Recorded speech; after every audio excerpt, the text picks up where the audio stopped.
안녕하십니까. 자, 5장 마지막 강의를 시작하도록 하겠습니다. 우리가 이번 시간에 공부할 내용은요, 복사 생성자가 호출되는 세 가지 경우에 대해서 이야기하는 것인데요. 자, 들어가기 앞서서 제가 한 가지 여러분들에게 질문을 드리겠습니다. 자, 우리가 어떤 프로그램을 갖다가 작성하는 데 있어서 A라는 클래스를 갖다가 정의했다고 가정을 해보자고요.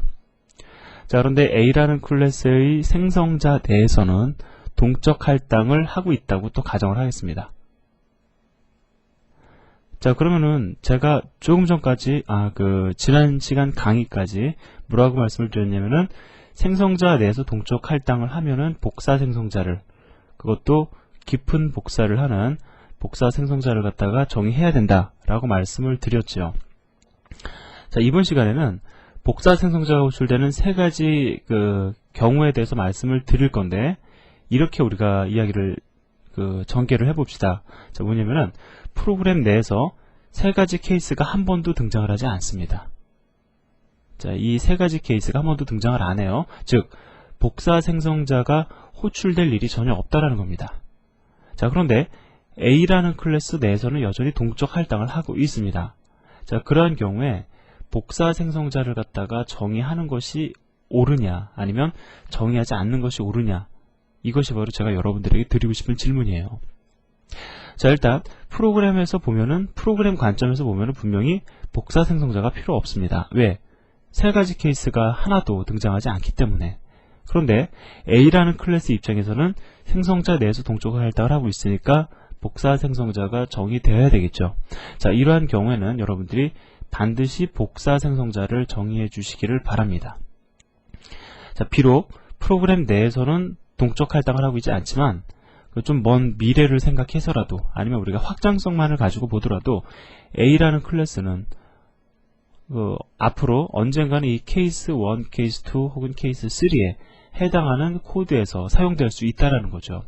자, 그래서 보통 일반적인 C++ 프로그래머는요, 자, 이렇게 프로그램을 기준으로 해서 복사 생성자를 넣을 것이냐 말 것이냐를 결정짓는 것이 아니라 클래스를 기준으로 해서 복사 생성자를 넣을 것이냐 말 것이냐를 결정짓는다라는 것입니다. 그래서 이것이 가장 일반적인 형태이고요. 여러분들도 이러한 일반적인 형태를 따라가시기를 바랍니다. 자, 그러면은 세 가지 케이스에 대해서 제가 설명을 드릴 건데요. 이미 여러분들이 복사 생성자의 필요성을 이해를 하고 계신 상황이고, 그 다음에 복사 생성자를 갖다가 적절한 형태로 정의할 줄을 아는 상황이죠.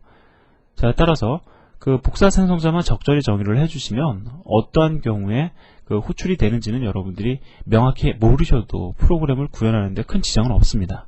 하지만 복사 생성자가 호출되는 세 가지 경우를 여러분들이 명확히 이해를 하시면 클래스를 디자인하는 데 있어서 시야가 그만큼 넓어지는 겁니다. 자, 그러면은 이제 들어가서 이야기를 진행해 보도록 하죠. 자, 첫 번째 케이스는 이미 여러분들이 잘 알고 있는 경우입니다. 우리가 지난 시간에, 그리고 지지난 시간에 이야기했던 내용인데요. 자, A라는 이름의 클래스가 있습니다. 자, 그리고 그 클래스 안에 보니까 총 2개의 생성자가 존재를 하죠. 자, 그리고 여기 메인에서 보면은요, obj1이라는 이름으로 객체 생성을 하고 있습니다. 자, 뭐 한번 그림으로 간단하게 그려보면은, 자, 일단은 메모리 공간 할당할 거고요. obj1을 위한 메모리 공간 할당할 거고요. 10을 인자값으로 받을 수 있는 생성자. 자, 요 생성자가 호출되면서 10이 인자로 전달이 되겠죠. 자, 따라서 i 값은 벨을 초기화하는 데 사용이 됩니다. 따라서 이 경우에 벨은 10이 되겠죠. 자, 이러한 형태로 obj1이라는 이름으로 객체가 생성이 되고요. 자, 그 다음에 이러한 연산을 시도하고 있습니다. 자, 여기서 보니까는요, 이 문장은 어떠한 형태로 묵시적으로 변환이 되냐면, 자, 이러한 형태로 묵시적 변환이 발생한다라고 제가 여러분들에게 말씀을 드렸죠.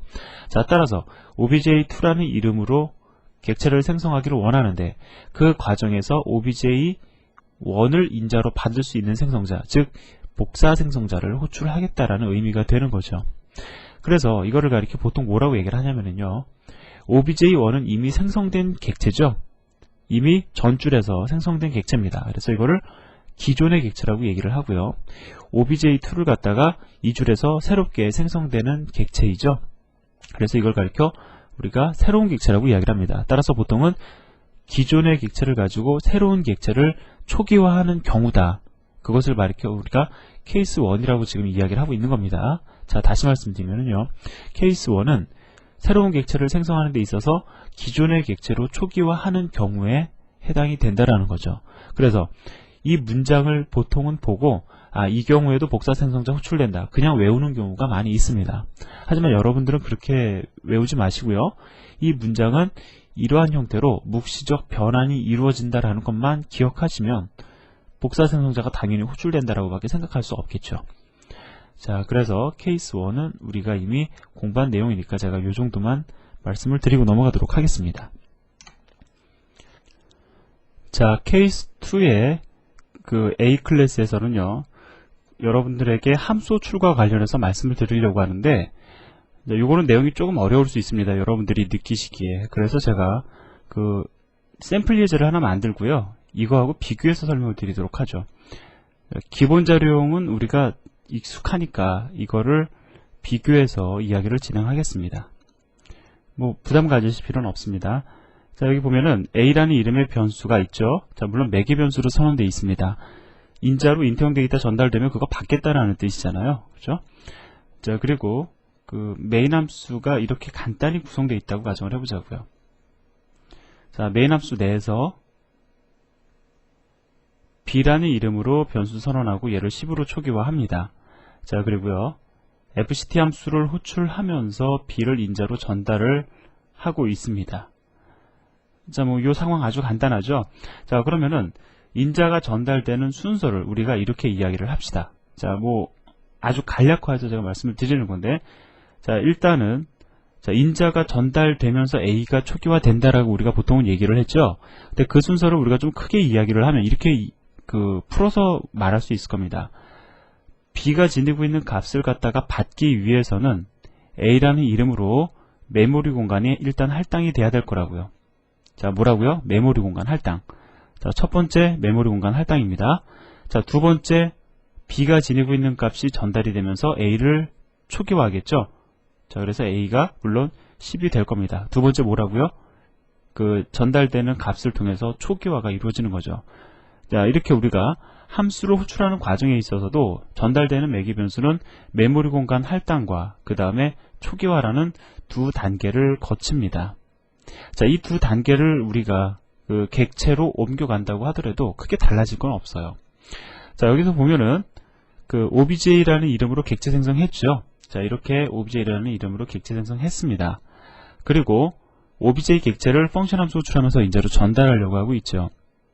자, 그런데 이 전달되는 인자를 갖다가 참조로 받는 것이 아니라 값에 의해서 전달받겠다라고 선언이 되어 있습니다. 그러면 전달되는 그 상황을 우리가 또 첫 번째, 두 번째 나눠서 이야기를 해보면요. 첫 번째 우리가 여기서 뭘 했죠? A라는 이름으로 메모리 공간 할당했다고요. 마찬가지로 A라는 이름으로 메모리 공간 할당 이렇게 할 겁니다. 그렇죠. 왜냐면은 전달되는 인자값 받아주기 위해서, 전달되는 값으로 내가 얘를 초기화해주기 위해서, 자, 이렇게 메모리 공간 할당할 겁니다. 지금 얘하고 똑같아요, 상황이. 그죠? 자, 그리고 두 번째, 뭘 해줘야 되죠?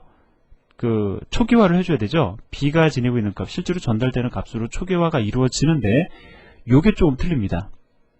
자, 무슨 얘기냐면, obj 객체가 지니고 있는 값, 벨이 그냥 다이렉트로 전달이 돼서 얘가 벨이라는 값이 30으로 채워지는 것이 아니라, 객체의 경우는요, 자, 객체의 경우는 값의 초기화가 어떻게 이루어지냐면, 즉, 두 번째 단계가 어떻게 이루어지냐면, obj 객체가, 자, A라는 이름의 객체의 생성자의 매개 변수로 전달이 되는 거예요. 다시 말씀을 드리면, 자, 조금 천천히 정리하면서 얘기를 해봅시다. 자, 이 B가 지니고 있는 값이 전달이 되면서 A를 초기화시켜 주죠. 자, 이러한 형태가 되는데, 얘네들이 객체인 경우에는, 자, 이 obj가 지니고 있는 값이 그냥 다이렉트로 전달이 돼서 A를 채워주는 것이 아니라, 어떠한 형태로 값이 전달이 되냐면, 자, 이 A라는 이름의 클래스, 객체죠. 이 객체의 복사 생성자를 호출하면서 복사하고자 원하는 대상이 되는 OBJ가 인재로 전달된다라는 겁니다.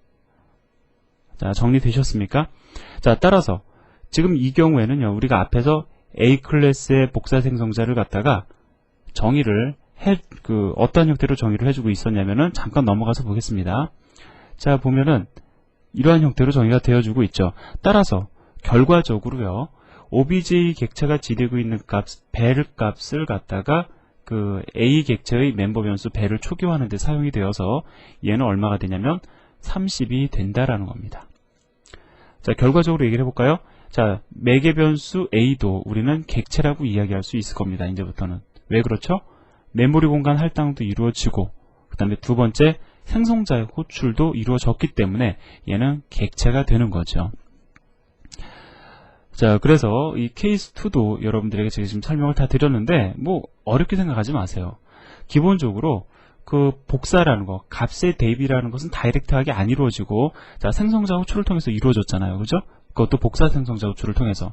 그거하고 완전히 일치하는 이야기입니다.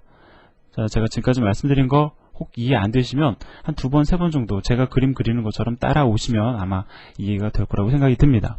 자, 케이스 2를 잘 이해를 하셨으면 케이스 3도 여러분들이 쉽게 이해를 하실 수가 있습니다. 자, 이 경우를 또 이야기를 해보도록 하죠. 여전히 A 클래스는 앞에서 정의했던 A 클래스랑 똑같은 거예요. 펑션 함수 내에서 A라는 이름으로 A 객체 생성을 합니다. 물론 벨이라는 값은 10으로 초기화가 되겠네요. 그죠?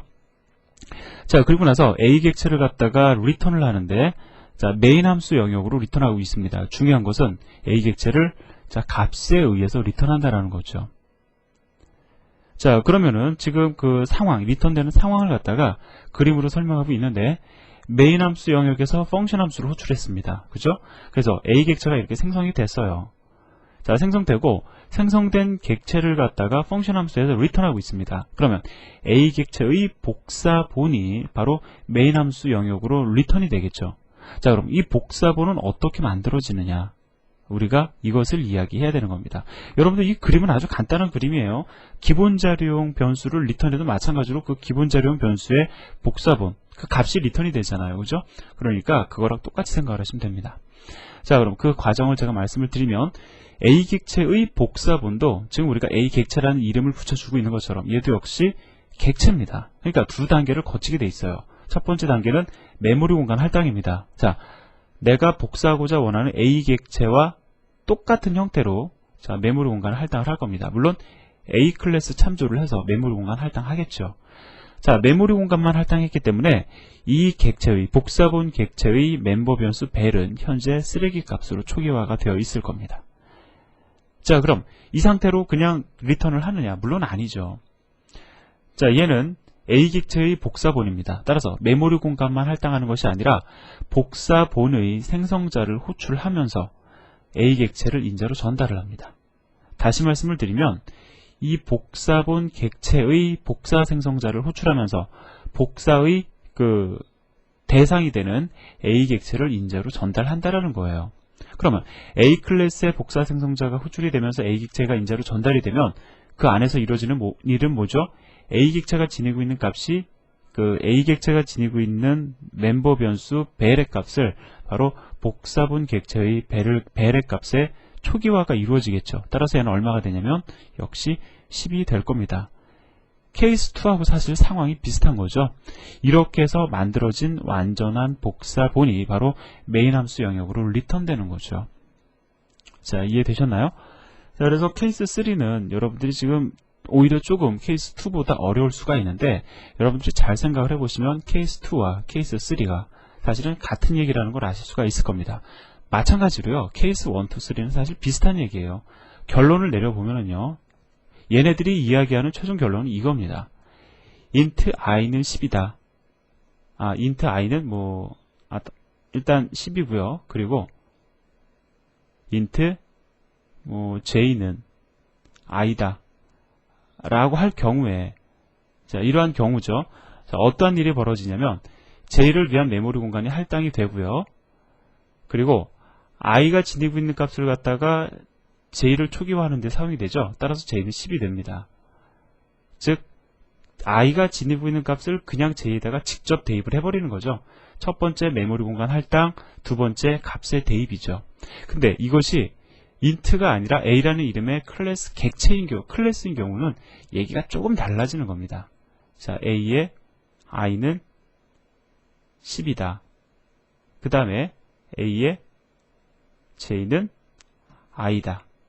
자, 이 경우는 여러분들 그냥 제가 여러분들 보시기 좋으라고 이렇게 바꿔드리겠습니다. 자, 그러면은요, i라는 이름으로 객체 생성될 거고요. 그죠? 자, 그리고 j라는 이름으로 메모리 공간 할당한 다음에, 할당까지는 얘랑 똑같죠?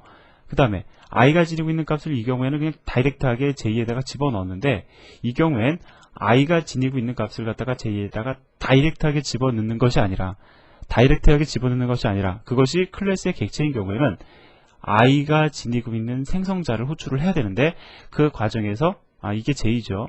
j가 지니고 있는 생성자를 호출해야 되는데, 그 과정에서 i 객체가 인자로 전달이 되는 그러한 생성자가 호출이 된다라는 거죠. 그래서 복사 생성자가 이때 호출이 되는데, 복사 생성자 내에서 멤버 대 멤버 복사가 이루어지는 겁니다.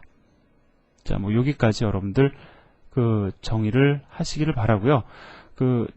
이 책 내용 전체적으로 봤을 때 이 복사 생성자가 호출되는 시기 1, 2, 3가 조금 쉽지 않은 내용이 될 수 있습니다.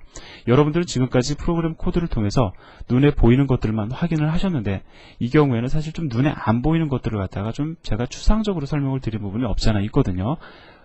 그래서 잘 이해가 안 되시면 케이스 일단 1은 이해를 하셨을 거예요. 2하고 3는 나중에 다시 한번 보시기 바랍니다. 어느 순간에 쉽게 이해가 될 겁니다. 자, 그래도 그 진도 나가는 데는 전혀 지장이 없습니다.